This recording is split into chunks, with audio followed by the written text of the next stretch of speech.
School is quite a big part of our lives. Overall, for grades, then you go to university, and then for a job. However, I don't think that is the only way forward in life. Yes, you may have a stable job, but what about taxes or freedom? Will you ever achieve that? So, maybe we should think about school as another source of something. I've been thinking to rephrase school for, well, a place of knowledge. Isn't that how the Japanese culture think like? So that's what I'm going to talk about, knowledge, because I'm convinced that a degree doesn't matter and that being curious often matters more than just a piece of paper. So here's how I will deal with school overall. Like, I do 3 sciences, physics, chemistry, and biology, maths, and English. Then, let's just talk about the sciences first. These subjects are mostly compiled of knowledge. That's it, basically knowledge. And what they will simply test you on is how well you understand that concept. So, I'm planning just to gather all my notes together, use ChatGPT, or honestly anything that helps you to understand the material.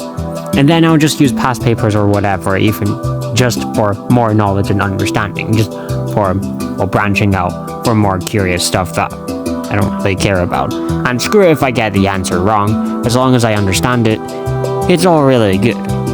Because apparently test papers also have a lot of random information people don't normally pick up on. And then there's also open-ended questions, just questioning random things in daily life. Quite honestly intriguing, if you actually think it in a more, well, sciencey way. Like, well, how do microwaves work? And then just link it up with the sciences and just search up online and like how the microwaves work. Like, you still learn something. And well, in contrast, I do find maths more interesting to deal with because now it's basically problem solving, but with more information. However, I believe it's basically the same thing. Understand why the answer is like that, and then know the solutions. It's quite that simple. Just no need for some big guide on how to ace maths or whatever. Just understand what is being taught, guys. It's that simple. And then despite being confident in maths, I find it that most people in my school just aren't as good as they are like in English, because there's a clear divide between the two. You're either good with maths or with English. Wait, I'm pretty sure I said something wrong. You're either good with maths or you're good with English. You're never like both of them. And my prior best friend said that if you were weird. Yeah, well, despite his judgment, English is quite literally critical thinking. Like right now, I'm typing this whole script up like you would with essays.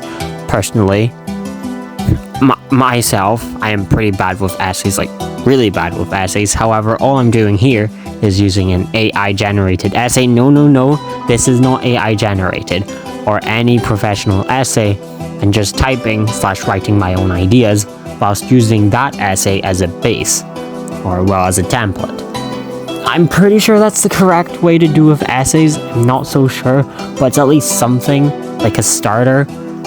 And I guess it's working. And then with Rue, or any close readings, all I do is just, well, treat it as an activity for what is the writer actually saying.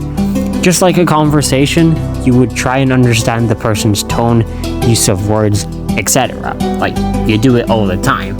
Like body language or whatever. So yeah, that's just to keep in mind. I'm not doing this for the grades, I'm just doing this because it is fun. After all, that is all that life is about.